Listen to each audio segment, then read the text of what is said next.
Hey, it's John, and today we're going to be installing stiffer coils in the Wrangler. We're going to be taking out the Metalcloak coils and putting in some AEV standard duty 2.5 inch coils. And out, stay tuned, go wheel.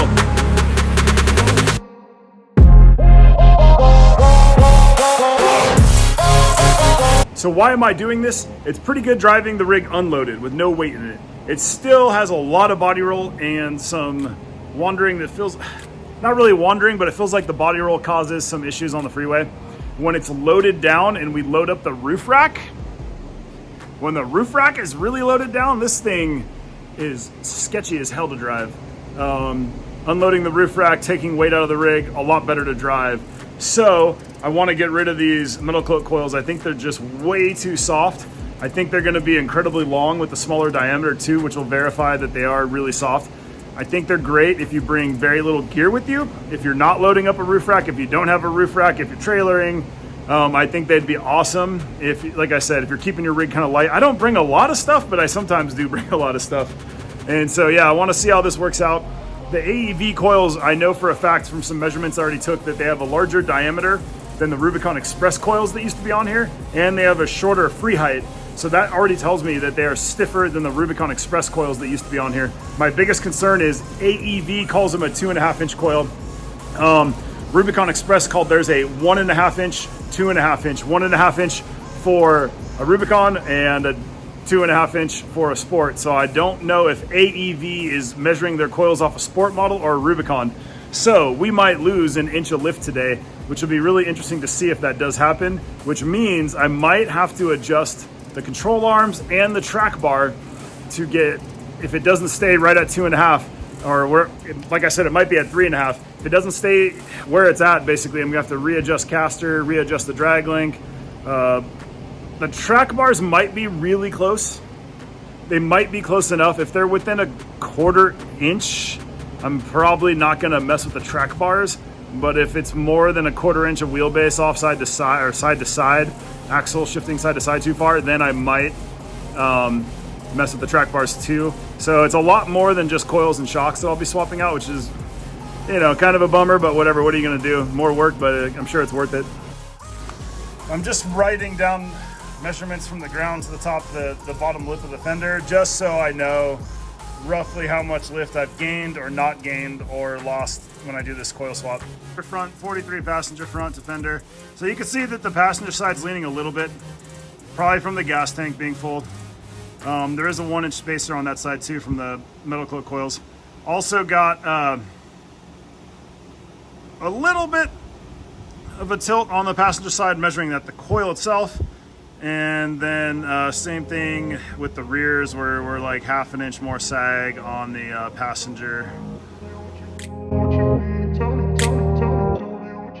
So here I am just taking off the tire, and then next I'm disconnecting the sway bar right here. Next I gotta disconnect the brake line brackets. And then from there, I'm gonna remove the shocks. Also, don't forget to remove the electrical connection for the electrical locker as well. On the passenger side, you need to also disconnect the electrical connection for the CAD axle. Don't forget to do that as well. So, coil's like almost fully drooped out, but it's not quite. You can see that these soft tender coils make it harder to get the coils out, which is great if you want like tons and tons of spring rate, which I don't necessarily think is a bad. I don't think it's a bad thing, but you know, just when you're uninstalling them or installing them, it makes it a little harder.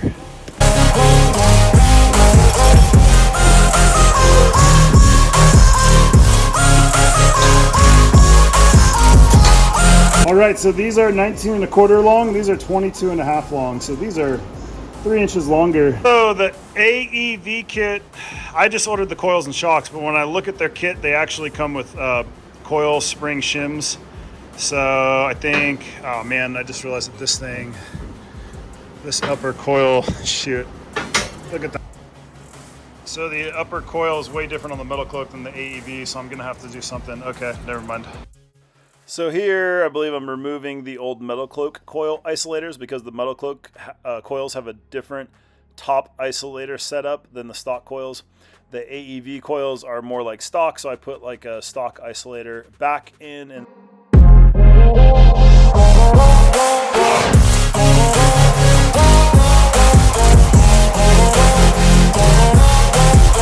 Here I am just fine tuning the position of the floor jack to line up the bolt hole perfectly for the lower shock mount. That way it goes in nice and easy.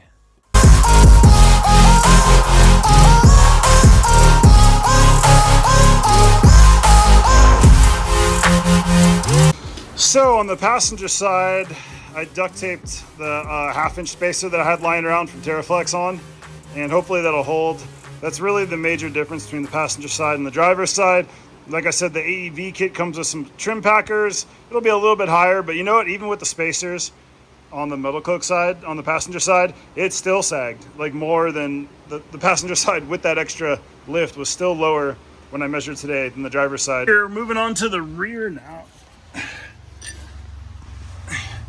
You gotta loosen the e-brake cable right there.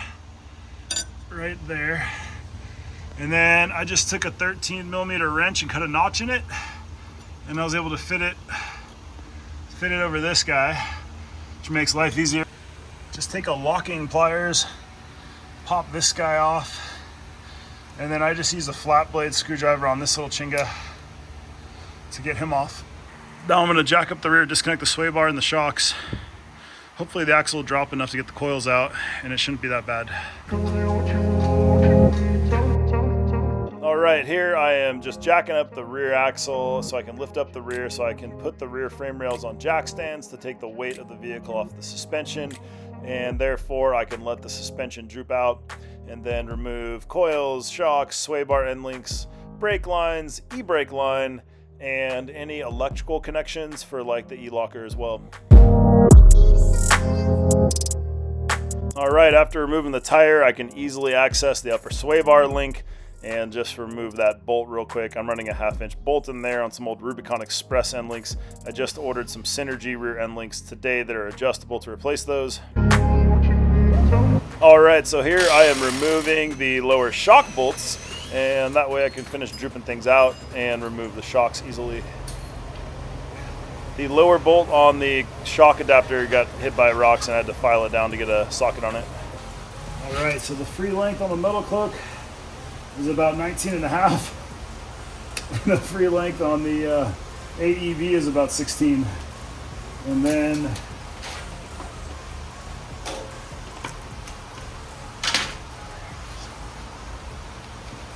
I know these are 0.69 to 0.7 and 0.56. So these are much shorter but much thicker. 1, 2, 3, 4, 5, 6. So 8 coils here, maybe 1, 2, 3, 4, 5, 6, 7, 8, 9. 1, 2, 3, 4, 5, 6, 7, 8, 9, 10, 11. So 2 more coils. They're about 3 inches longer and they're much smaller diameter. So I'm thinking like a lot of my rear steer body roll will go away with these guys.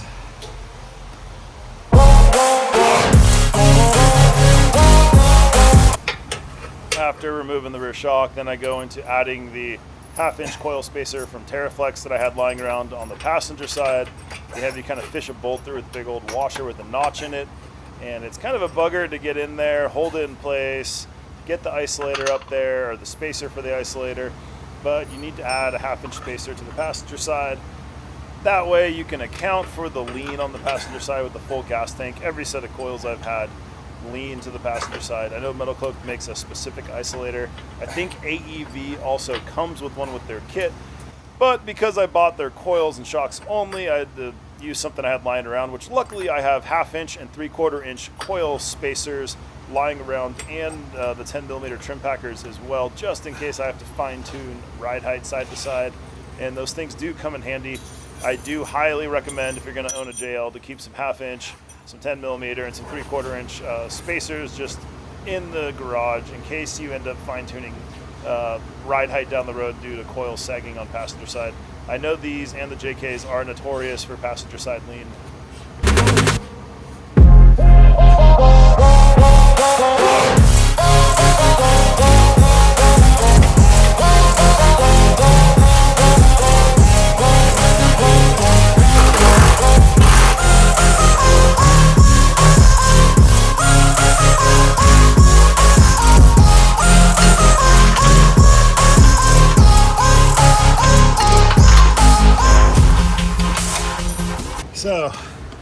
Using duct tape right there.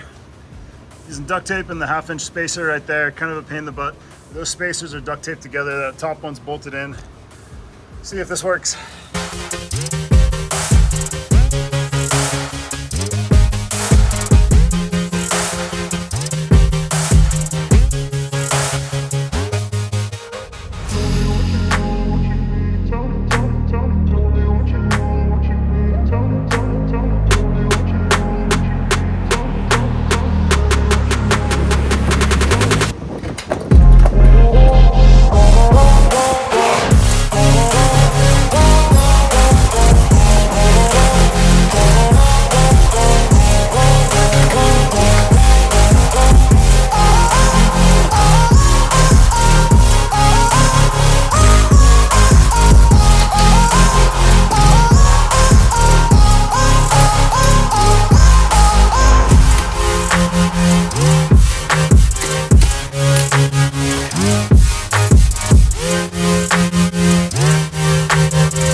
So I just remeasured all 4 corners.